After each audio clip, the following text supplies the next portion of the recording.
Greetings to all, and of course, under the circumstances, Slava Ukraini.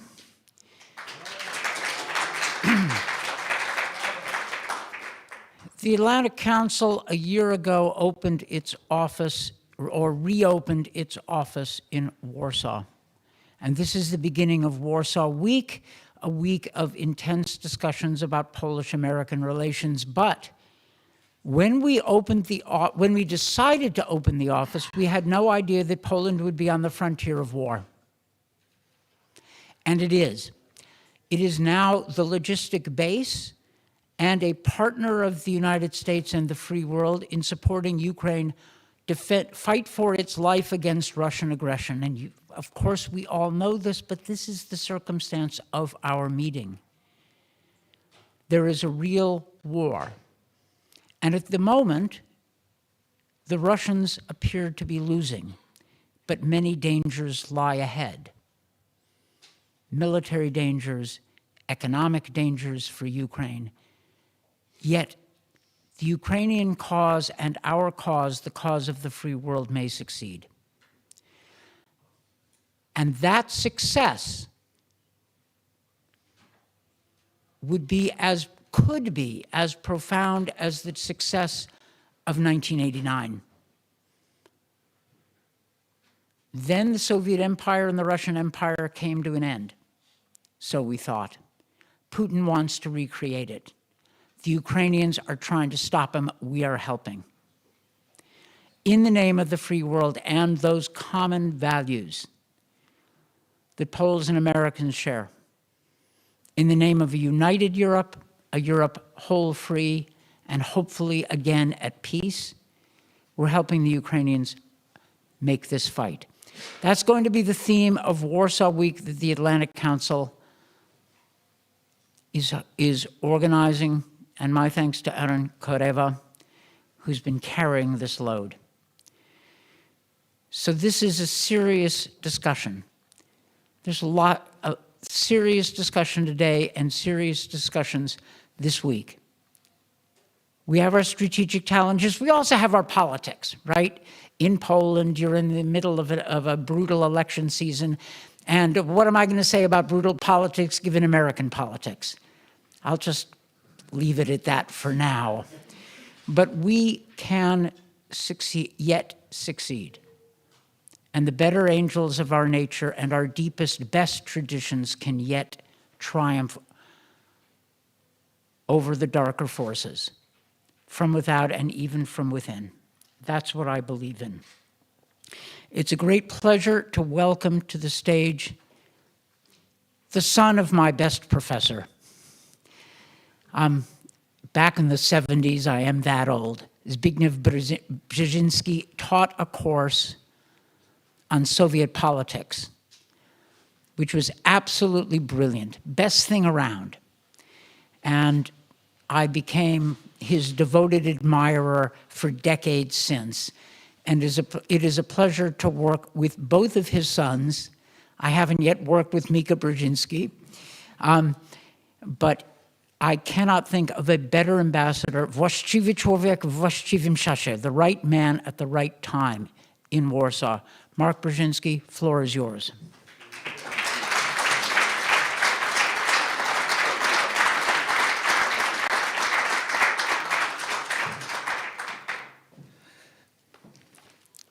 Thank you so much, Ambassador Dan Fried. Dzień dobry, everyone. I'm so thrilled to celebrate the one-year anniversary of the relaunch of the Atlantic Council's Warsaw office.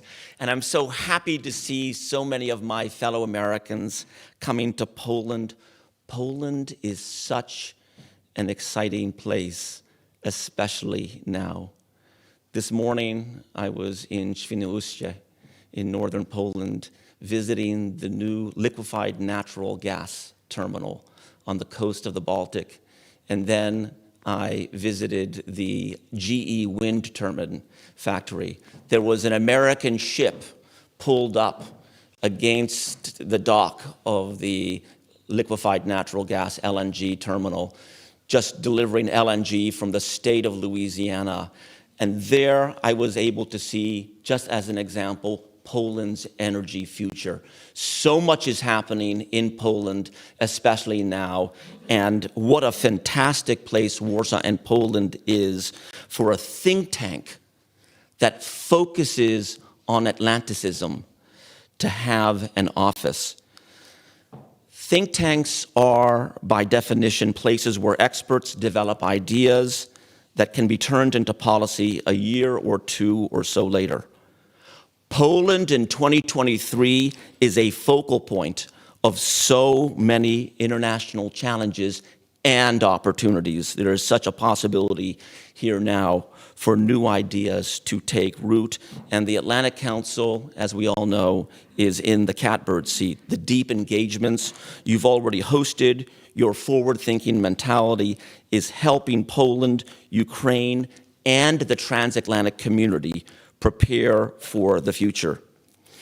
Before I go into my remarks, let me just say something special about three people who are participating in this week's events, who are fellow diplomats, my friends, Ambassador Dan Fried, Ambassador Georgette Mosbacher, and Ambassador Paula Dobryansky.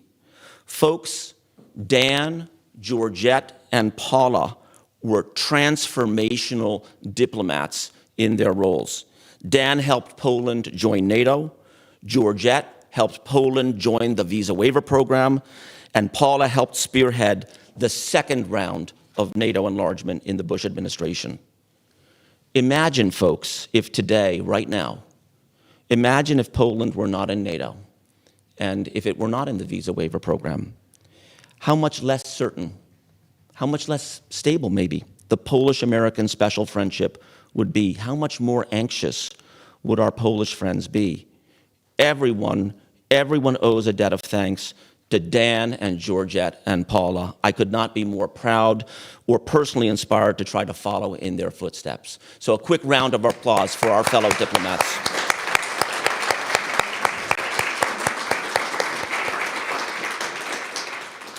I want to talk today about the work we have underway here in Warsaw and at U.S. Mission Poland. But I also want to flag a particular opportunity for all of us over the next hill, as we say. My late father, Zbigniew Brzezinski, used to tell his kids that the essence of strategic planning is to look 2, 4, 10 years ahead, anticipate changes in direction, and position oneself to remain flexible, to pivot, and to move quickly when the time is right. And I want to touch on something pertinent to strategic planning today.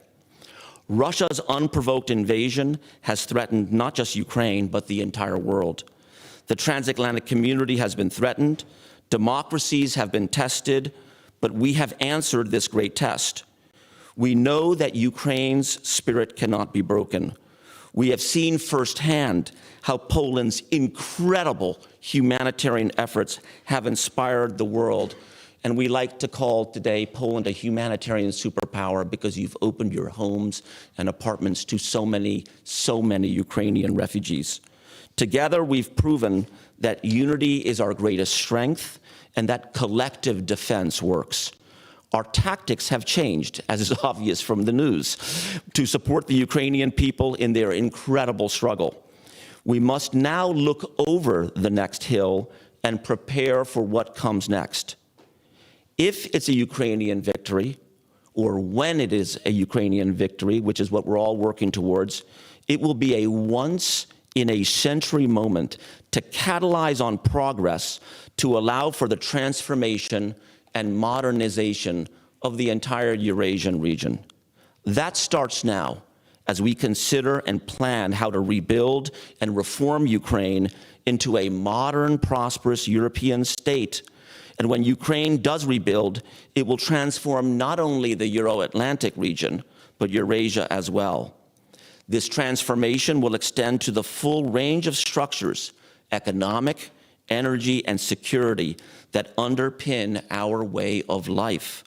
Some of the main factors of this transformation, the bones of this rebuilding, are in the areas that we are very familiar with, and the Atlantic Council is especially familiar with: military, energy, and security infrastructure, but also civil infrastructure, technology, medicine, and education. At the U.S. Embassy here in Warsaw, we are already beginning to think through what this might look like and to identify the great assets the Americans, the Poles, others might bring. Just last week, we hosted our new Deputy Secretary of State, Rich Verma, my close friend. We convened a group at the embassy from government, business, NGOs to listen and to learn. This is about strategic planning. We need to be thinking 2, 5, 10 years down the road, but also remaining flexible as circumstances change, ready to pivot to seize this once-in-a-century chance. And this transformation will begin in this region, in Poland, which is rich in ideas for the future. That is what we're doing. It's the essence of what the Atlantic Council is all about. It's why I'm so glad to see you all here in Warsaw today. Again, congratulations to our friends at the Atlantic Council, and I'm looking forward to many more years of collaboration as we work to solve the challenges that our world faces. And I'm so proud to introduce the next speaker, my friend Marcin Przydacz, one of the closest advisors to President Duda at a time when America and Poland have never really been as meshed together as we are now, because there's so many different realities, there's so many different pieces of the operational reality: military, humanitarian, business, people-to-people values. It's an extremely close and a collaborative relationship that the Biden administration and the Duda administration have meshed together. Marcin, the floor is yours.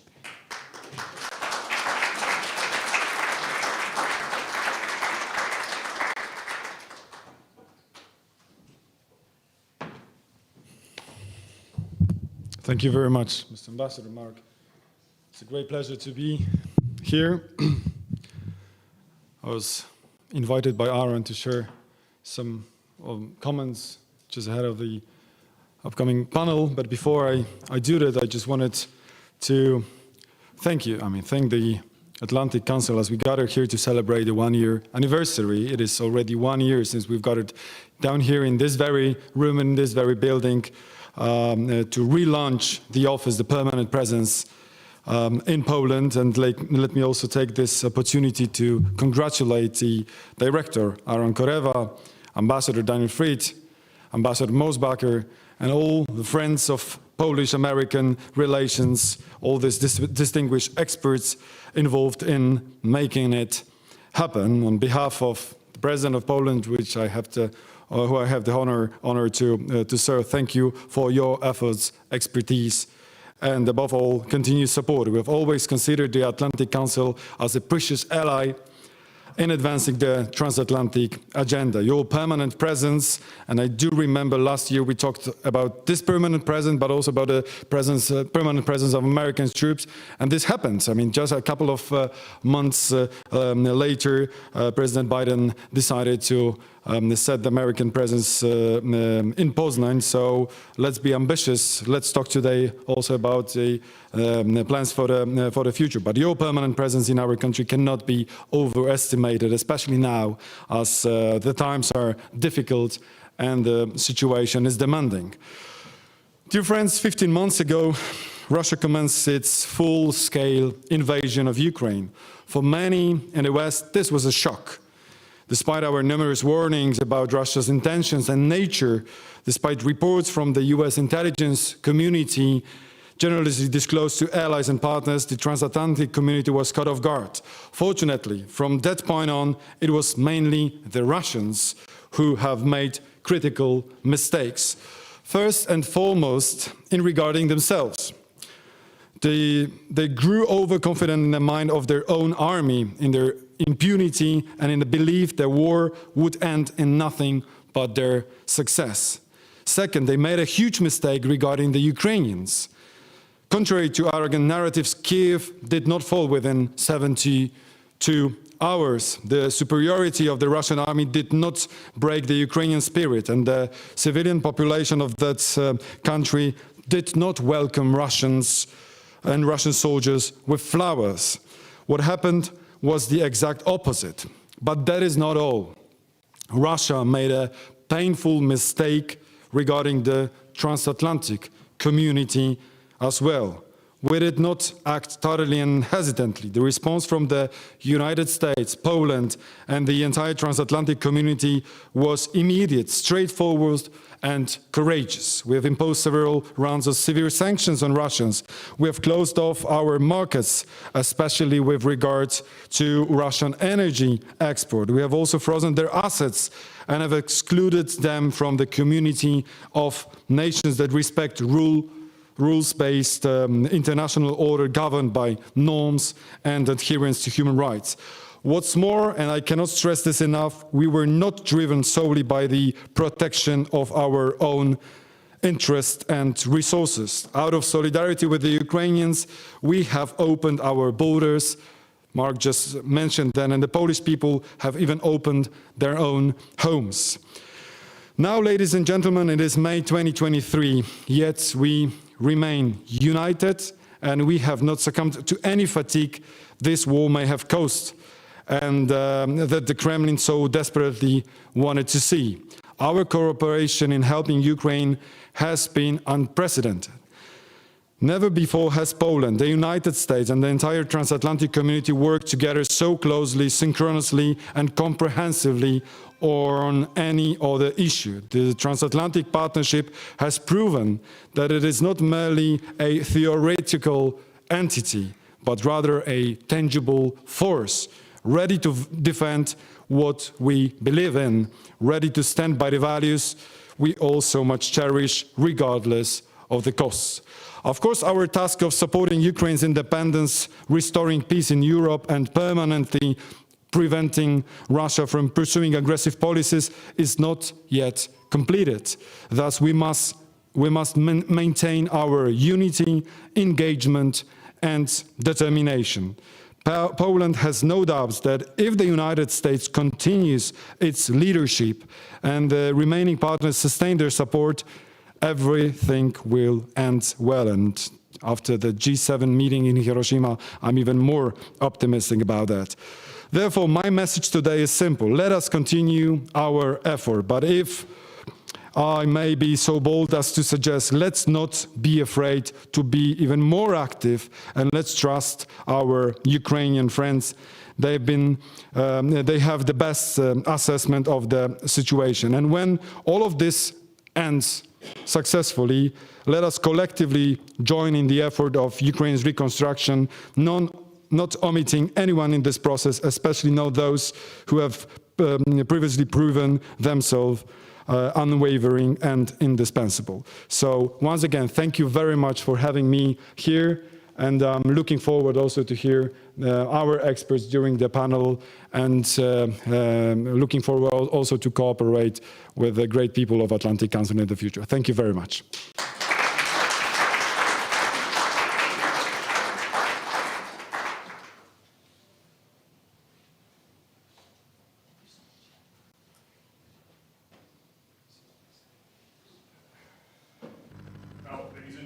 Thank you so much thank you to our speakers.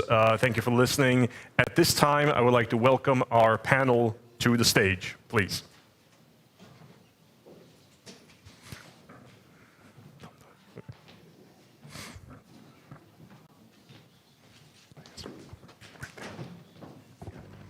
That's our roast. Right there. And there.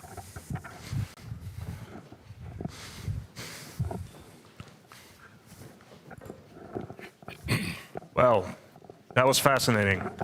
My name is Aaron Koreva. I'm the director of the Warsaw office. About a year ago, I was sitting right here when we relaunched the office, and I thought to myself, who would not want to be the director of the Atlantic Council Warsaw office? As has been said so well today, this is the place to be. This is where so many things are happening. Now, since we're a little off time, I'm not going to talk much. I'm going to kick it over to our panel because we have many interesting things to discuss. I just wanted to say that war brings out the worst in people, but sometimes it can also bring out the best. And in the case of Poland, it's definitely the latter. Thanks to Poland being a champion for Ukraine's cause and a safe haven for its people and a hub for weapon deliveries. This combined with the fact that Poland is ramping up its own defense spending and hosting a US base has made this country a linchpin of regional security. And this gives Poland an opportunity to shape the transatlantic agenda going forward, not just on the war, but beyond, on issues like China, energy security, new emerging technologies, and many other things. And this is what I'm looking forward to discuss with our great panel. And we have a truly great panel with us today. We have Ambassador John Herbst, former US Ambassador to Ukraine and Senior Director of the Atlantic Council's Eurasia Center. We have Dr. Sławomir Dębski, who is the Director of the Polish Institute of International Affairs, PISM, who is also opening an office, or has opened an office in Washington. We're very happy about that. Great decision. Indeed. Indeed. We have Paula Dobriansky, and I will have to read your titles because they are quite many. You are the Vice Chair of the Scowcroft Center for Strategy and Security at the Atlantic Council, a former Undersecretary of State for Global Affairs, Senior Fellow of the Future of Diplomacy Project at Harvard University Belfer Center, Science and International Affairs. Welcome, Ambassador Dobriansky. That was a long one. And finally, we have Wojciech Kononczuk, who is the Director of the Center for Eastern Studies, OSW. Ambassador Herbst, let me start with you. So I'll just be, put a quick, frank question here. What is it that the US and Poland could do right now better in order to help Ukraine succeed and win the war? For Ukraine must win the war, right? Correct. Ukraine must win the war. And I look forward to hearing that phrase coming from the lips of a senior administration official, a truly senior official in Washington. Look, Poland understands, and Poland has understood since the early 90s, the dangers of Kremlin revisionism. We didn't quite see that at that point in time, although the frozen conflict policy, of which the invasion of Ukraine is the big enchilada, began the very day the Soviet Union died and an independent Russia emerged. So Poland understands this. Washington's a little bit slow on the upkeep. And we're kind of understanding it now, although not fully. What Poland's role, as I see it, is it's the strongest power in Eastern Europe. And by and large, the Polish understanding of the Kremlin threat under Putin, a revisionist threat, is widely shared in Eastern Europe. Not everywhere, but most places. Poland is kind of the leader of the group within NATO that gets the historical tasks that's facing NATO, that's facing the West. So it needs to nudge, persuade, and working in tandem with other allies who understand the problem, persuade Washington to pursue a stronger policy. The Biden administration has laid out the right policy. I think it's been a little bit slow to implement it, whether that is in terms of sending weapons to Ukraine that Ukraine needs, whether that's in terms of using NATO and the upcoming Vilnius summit to outline a broader definition of the strategic threat and concrete actions, like true movement towards Ukraine joining NATO, true movement towards security guarantees, and also towards taking advantage of that roughly $300 billion of frozen Russian sovereign assets in Western financial institutions to use to Ukraine's benefit. And for that matter, to the benefit of the entire free world. That's how I see Poland helping to move Washington to where it needs to get. Thank you, Ambassador Herbst. Dr. Dębski, over to you. So there were some concrete ideas. What would you say are the main obstacles or challenges, rather, for Poland to assume a greater leadership role in Europe? Because Poland has been right on Russia and on Ukraine. There may be some that still need convincing about that here and there. We would benefit from a greater Polish leadership role. How can we make that happen? Well, first of all, we have to understand that Poland's role during the last year was a kind of the consequence of hesitation of others, while Russia's quite effective tactic to scare people around the world, including and leaders. So I think that what Poland contributed to this overall transatlantic debate about how to respond to Russia's aggression on Ukraine was first that if you want to defeat Russia, first condition should be should be fulfilled. You should not be afraid of winning. So that's the main message. You cannot win any war if you are so terrified by the perspective that one day, unfortunately, Russia may fall or disintegrate, or and then actually the defeat of Russia could cause even bigger trouble to the free world than Ukraine successfully defending itself. So I think that was the main problem. I remember, I think it was March, 5th of March of last year, when Secretary Blinken came to Poland, to Rzeszów, to meet Foreign Minister of Ukraine, Dmytro Kuleba. And actually, Polish Foreign Minister was also there. So all these three people met on the border of Poland and Ukraine.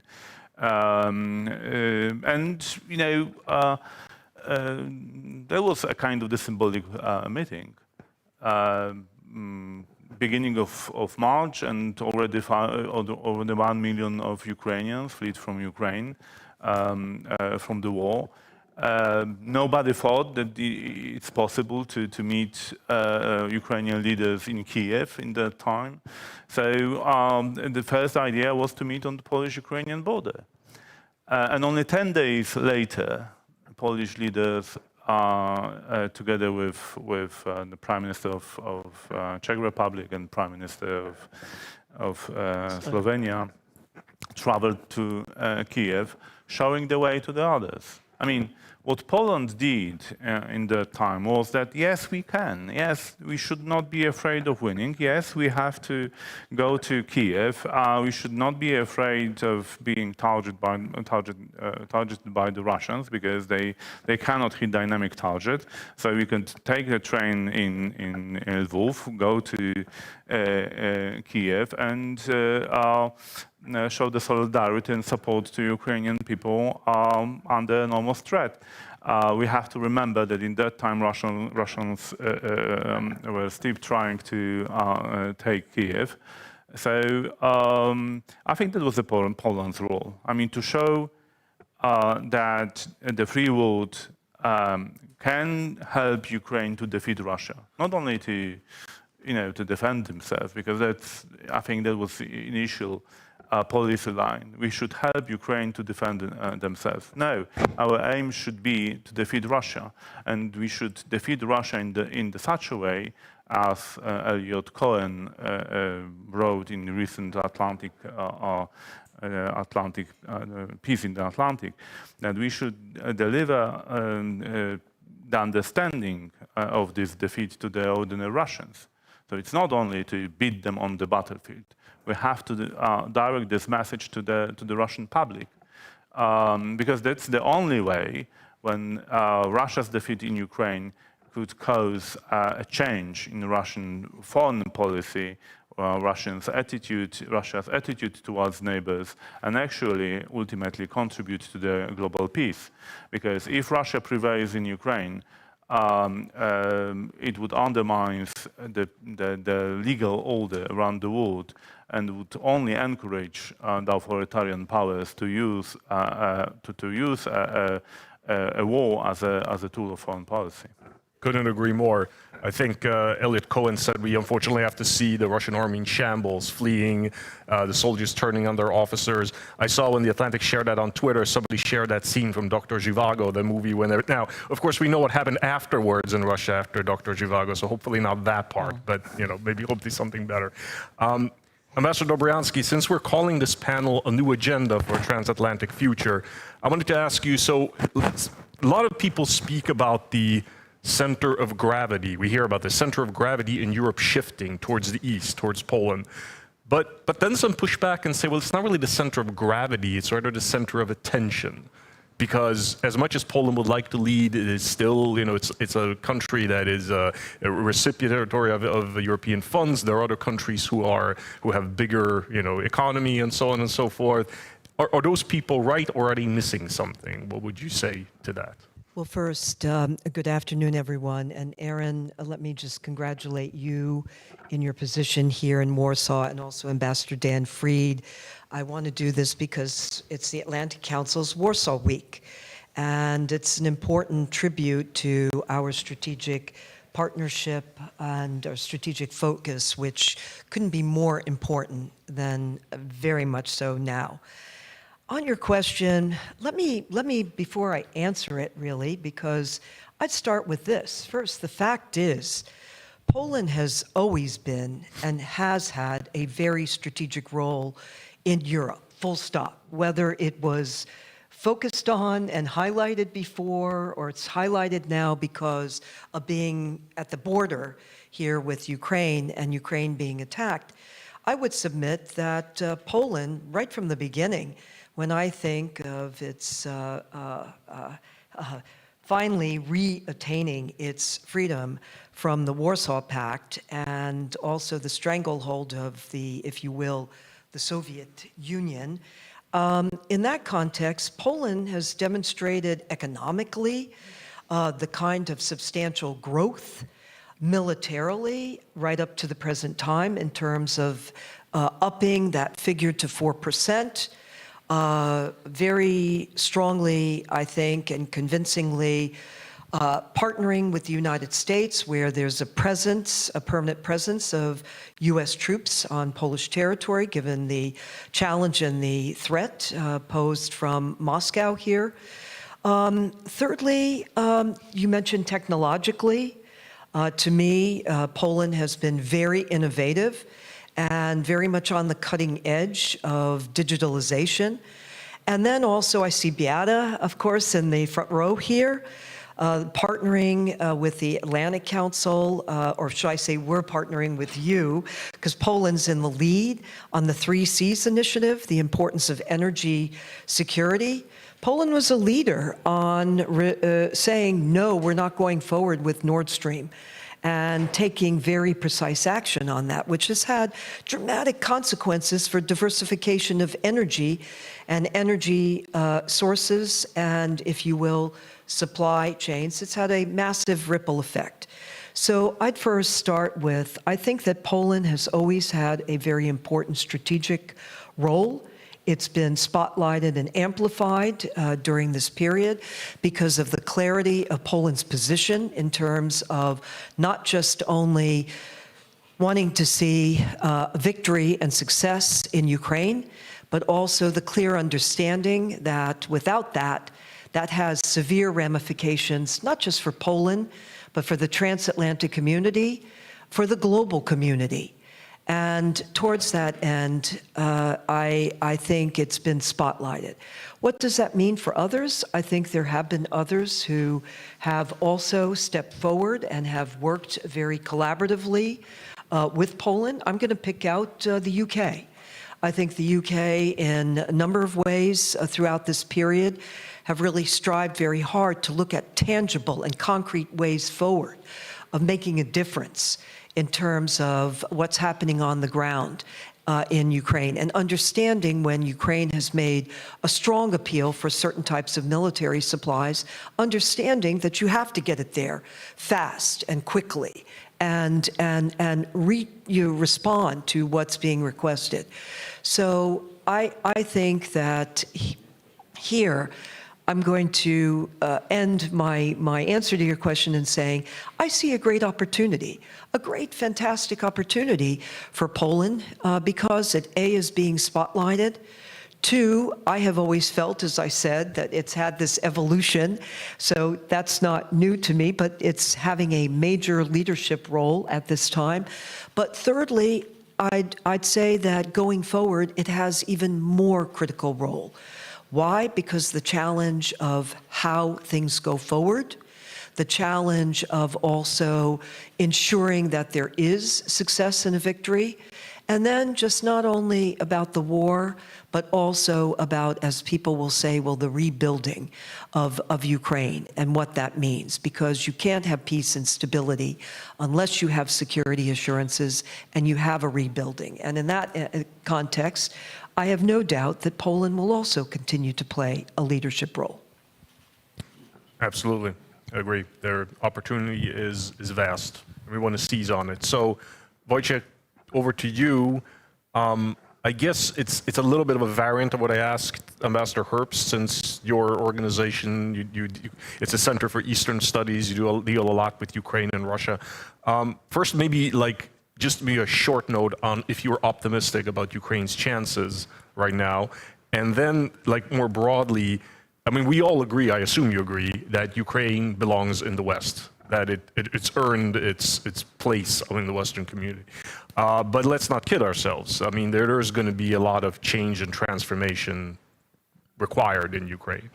And what role do you think Poland can play in that, or should play in that? I guess that was maybe my question to you.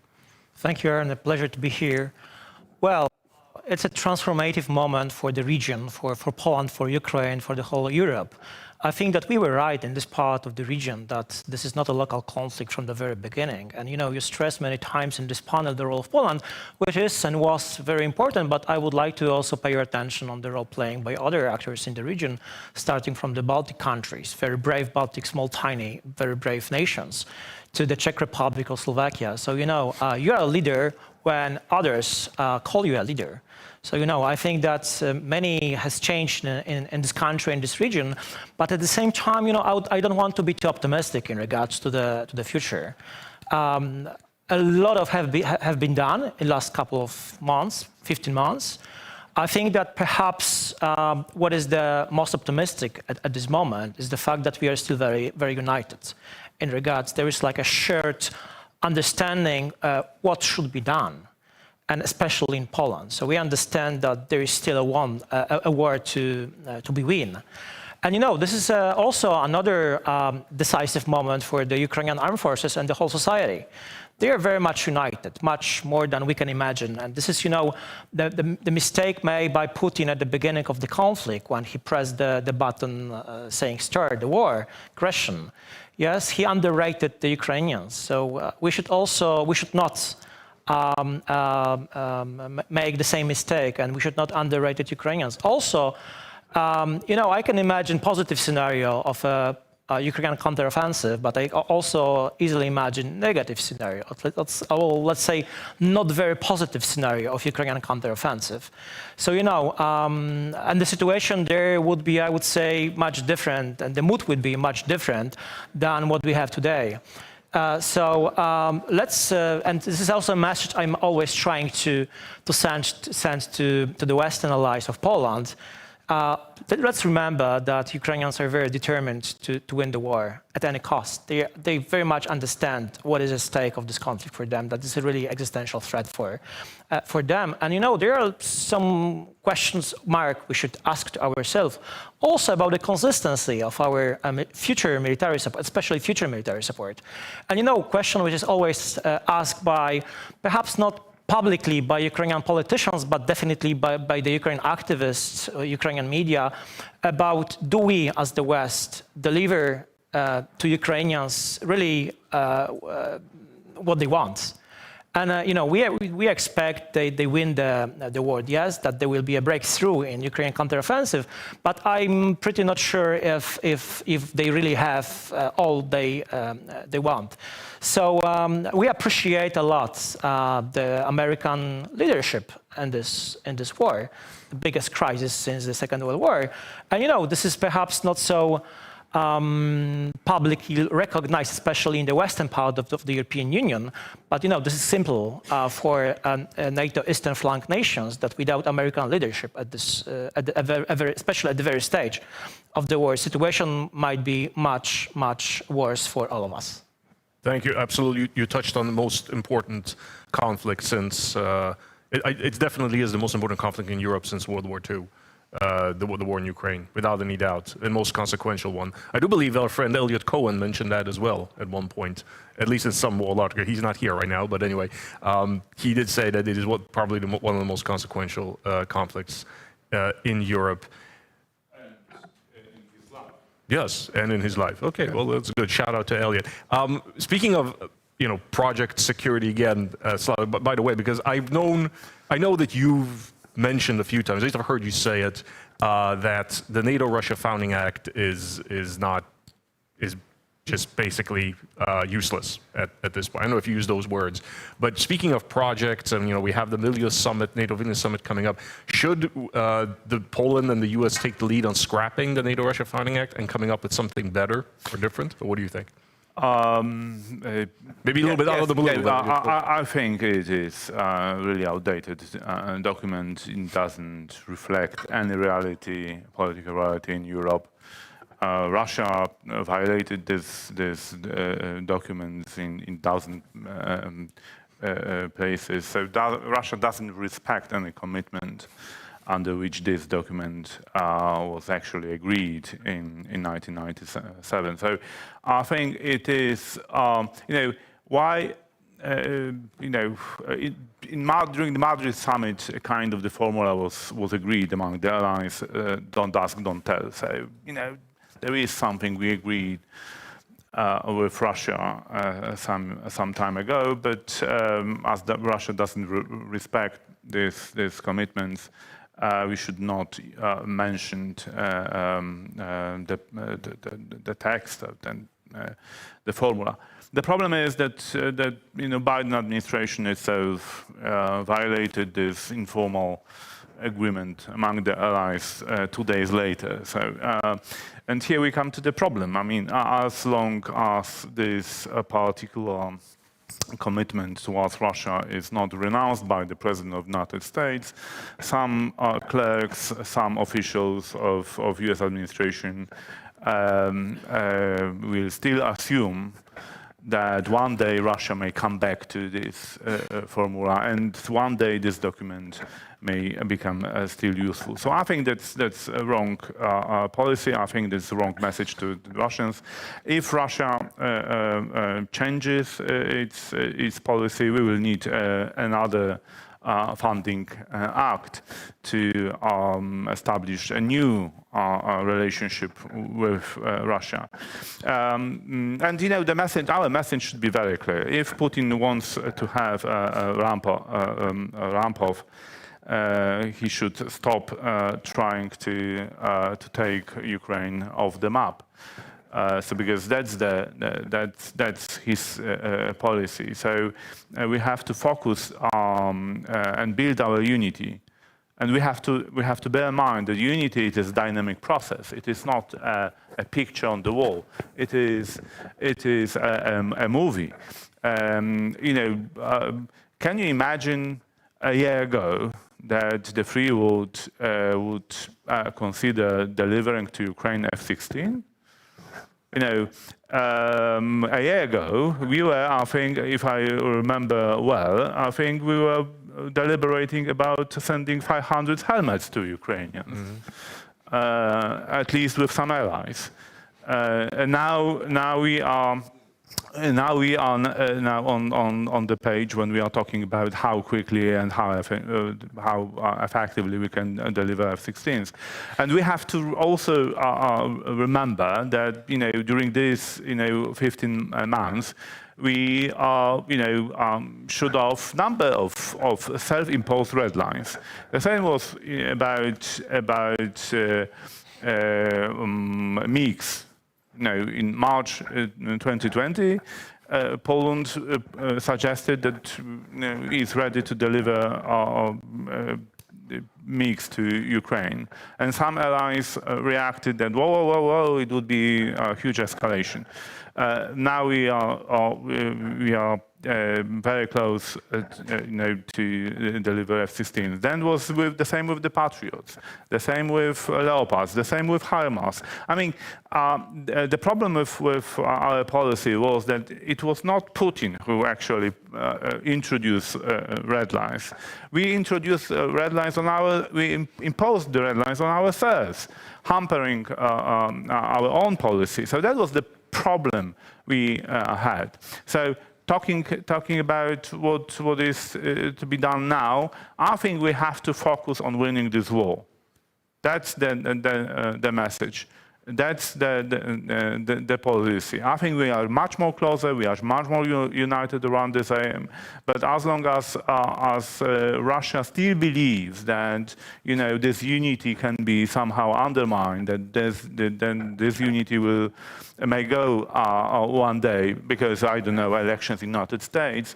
Unfortunately, they will still be fighting against Ukraine. They will be still trying to take Ukraine off the map. I would like to hear from our audience, but I do have one. Yes, so go ahead, Ambassador Dobransky, because, yeah, I want to hear. I totally agree with what your friend just said. Okay. That I thought was extremely well. Oh, I don't have my mic on. I'm sorry. I totally agree with my colleague and friend. With everything that you said and the points that you got out. I thought you stated it very, very well and very. A very strong alliance on this stage. So. Okay, well, let's see, Ambassador Herbst. I mean, I may ask the same question to you then, because I asked the question of how Poland can become a better partner for the United States or assume a greater leadership role. I mean, as an American, then what would you say is the main obstacle or opportunity that can be seized on? Well, first, I agree with my colleagues. But let me try and put this quickly and tie it together. What we see is a still refusal, not in Warsaw, but in Washington and other major capitals, to define the problem. It starts with understanding that under Putin, Moscow is pursuing a revisionist foreign policy, which wants to take political control of Ukraine and move beyond that. If we understand that, then, as everyone on this panel agrees, it should be possible for the President of the United States and his senior team to state that our goal in Ukraine is to defeat Kremlin revisionism. What follows from that in NATO is trashing the NATO-Russia Founding Act, because the Russians have violated it extremely. What follows from that is we stop this tentative eyedropper approach to sending weapons to Ukraine. A process that began even before the big invasion. At that time, the issue were javelins and stingers. Even after the big invasion in late February, early March, the problem was still stingers. It was HIMARS, it was MiG-29s at the same time. Then it became Patriots. Anti-ship missiles. Time after time, it was no, no, no, and then finally it was yes. Thank God it was yes. And the policy is at least adequate, but it could be stronger. But that's what we need, is a clear definition of the problem. But the tentativeness we see on weapons supply, we see across the board, including in the preparations for the Vilnius NATO summit. That's why it's important for those of us who understand the issue to push for a stronger outcome in Vilnius, but especially to use that as a prep to make sure that we have the Washington NATO summit next year, the outcome is strong, just as it took 2 years after 2 mediocre NATO summits after 2014 to get the Poland-Warsaw NATO summit, which produced real results. Thank you, Ambassador. Wojciech, do you also think that the Vilnius summit might be a disappointing one or a successful summit when it comes to security guarantees in Ukraine? Is something Poland can do there? I'm afraid it will be disappointing for the Ukrainians and for also NATO Eastern flank especially. But at the same time, we understand here that it will be rather a long process. So I've just forgot about the second part of your question in the first round about how do we see the Polish role in Ukrainian-Western relations. I think this is very important question, actually. We here in this country, we understand that there will not be stable Europe without Ukrainian stability. and stable and secure Ukrainian state. So basically, if you will follow the Polish discussion starting probably 19th century about how the Europe should look like, there was from the very beginning, we are talking about the middle of 19th century, the place for Ukraine and the Ukrainians, including Ukrainian independent Ukrainian state. So, you know, we have this something, I mean, we here in Poland, but also in the broader region, understanding what is at stake of this stability in Eastern Europe. So having independent countries between us, Western European Union, and Russia, and not only Ukraine, also Belarus, which is not a topic of today's discussion, but it's another, very important, not only for Poland or Lithuania, but basically very important point for the whole Europe. And you know, I'm just reading just recently some books written by Poland-born American historians and Sovietologists like Zbigniew Brzezinski, Adam Ulam, Richard Pipes. So I think they played really important role at the very beginning of the Cold War. So delivering to the country, which still had a problem to understand what is the Soviet Union, actually to share with them the Polish DNA in regards to our historical contacts with Russia and Russian Empire. So I think obviously we are in a different point today, but obviously I mentioned just 3 surnames. There were like many of them on different American universities, public administration, and agencies, and so on. So I would say that we are still to some extent in a similar point, because if you check the mental map in America, but also to a larger extent, also in the western part of the continent, you know, we still have a problem to understand by our Western colleagues, Western European colleagues, what is actually Europe and why Europe should not end at the Polish-Eastern border. Very well I put. just Yeah. wanted to add a Yes. footnote to what Marcin just said. Wojciech. Forgive me, sorry. First on Pipes. Pipes served for 2 years in the Reagan White House at the National Security Council.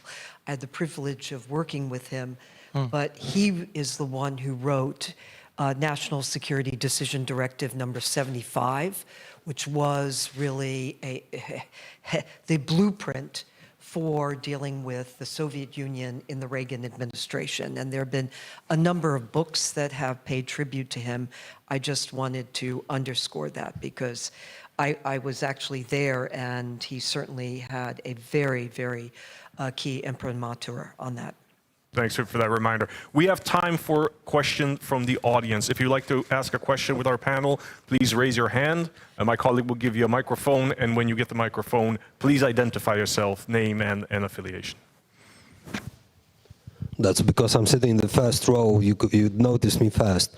Let me identify myself. I'm Tadeusz Chomicki. I'm currently the ambassador for cyber and tech affairs at the Ministry of Foreign Affairs. I'm not standing up because I'm bald in the back, nothing nice to look at. Nothing wrong about it.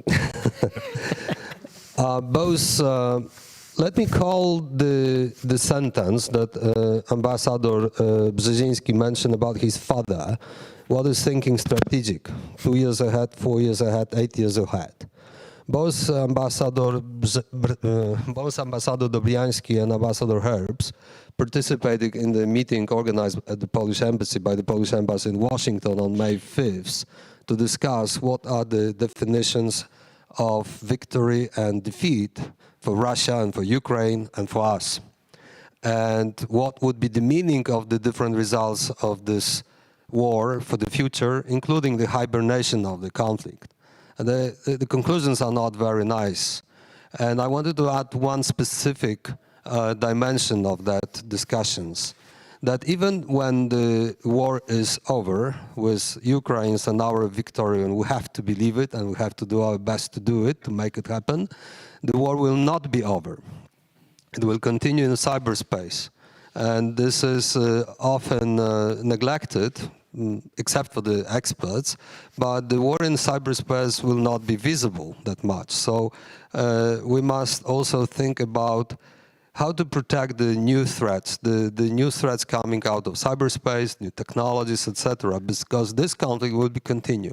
And cooperation between the USA and Europe, between Poland and the USA, is crucial here. Hopefully by the end of this month, we'll agree on a coordination mechanism among some like-minded countries within the NATO, how to better coordinate and support Ukraine in cyber defense. And we have a very good bilateral cooperation. We expect Nate Fick, Ambassador at Large for Cyber, to visit Poland later this year. At least I'm working on that. And this dimension will be a new dimension of the war, because before that, cybersecurity was only used to support kinetic attacks. But if the kinetic war is won by us, the cybersecurity war may not be won. And I just mentioned it to think about this dimension in the future. Thank you, Ambassador. Someone want to grab that, Ambassador Dobianski, please? If John doesn't mind, I jump right in. I think you're wise to flag that issue. You know that there have been heretofore a number of cyber attacks on Ukraine itself before the invasion and before 2014, on Estonia, on Sweden. I could name a number of countries in the region, and then beyond, not even on the European continent, in which Russia and also China have waged cyber attacks. So you're quite right in putting that forward. I'd also say on the first point about success and victory is defined by Ukraine. Ukraine has put forward very clearly how it sees success, which means Russian troops off of its territory. That also includes Crimea, and that also includes security guarantees. There's also the discussion about NATO. I'm going to say my own view is that Ukraine should be brought into the EU and also into NATO. And then there's also the issue of reparations, how Ukraine goes forward, the seizure of Russian assets in this case to pay for the damage, the massive damage that has been done, and then the issue of accountability, war crimes. There are so many different dimensions of this. I don't see success as only military, but it's also how it goes forward and the rebuilding of Ukraine itself. But cyber, you're good to remind us because it's key, it's crucial. I am sorry, we do, if Slavomir, if you have like 30 seconds, you wanted to say something. I mean, half sentence. I mean, it's quite clear what strategic defeat should look like. Russia uses war as its tool for, imposing or achieving political aims. So our strategic aim should be to make war in Europe impossible. So we have to create a situation in which Russia would not be able to wage a war in Europe once again. Very true. And on that note, we do have to wrap up because we are live, and I'm told that we have to end this event. Please join me later and the panel for some refreshments in the other room. I'd like to thank you all for coming here. I'd like to thank our panel. I do apologize for the late hour, but I also would like to thank our partners, without whom none of this would be possible. Big thank you to Beata Daszyńska-Muzyczka and Paweł Nierada, who are sitting right here. Thank you to Jarosław Grzesiak, Marta Poślad, Dariusz Meduski, Andrzej Kozłowski, and Maciej Witucki. Without you guys, none of this could have ever happened. So I'd like to thank all of you for that. Thank you so much, and hope to continue the conversation.